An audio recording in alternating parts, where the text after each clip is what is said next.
വന്നു കഴിഞ്ഞാൽ പിന്നെ ഭയങ്കര രസമാണല്ലേ, മഴയും തണുപ്പും ഒക്കെ ആയിട്ട്.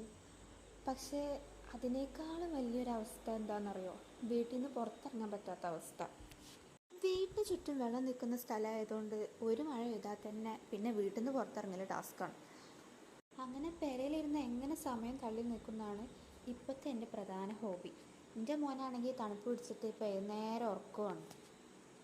ഉറക്കത്തിന് നീറ്റാലാണെങ്കിലോ ആശാൻ്റെ മെയിൻ പരിപാടി ഇതാ സ്റ്റെപ്പ് കയറലാണ്. പറഞ്ഞാൽ കേൾക്കുന്ന മക്കളോടാണെങ്കിൽ പറയാം, ഇതിപ്പോൾ എന്താ ഇപ്പം ചെയ്യുക.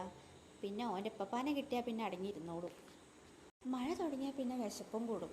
അതുകൊണ്ട് ഇടക്കും തലക്കുമായിട്ട് ഞാൻ ഫ്രിഡ്ജ് പോയി ഇങ്ങനെ തുറന്നു നോക്കണ്ടായിരുന്നു. അതിലൊരു കുന്തം ഉണ്ടായിരുന്നില്ല തിന്നാനായിട്ട്.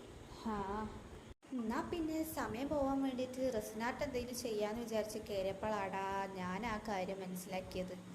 റെസിനില്ല. അല്ലെങ്കിലും അങ്ങനെ തന്നെയാണല്ലോ, നമ്മളൊരാവശ്യത്തിനൊരു സാധനം നോക്കിയാൽ കാണൂല. അങ്ങനെ ചായം വന്ന് പരിപ്പുവടയും വന്ന്, പക്ഷെ മഴ മാത്രം വന്നില്ല. അതുകൊണ്ടാന്ന് തോന്നുന്നു എനിക്ക് ജോൺസൺ മാഷിൻ്റെ പാട്ട് ഇടാൻ തോന്നിയില്ല.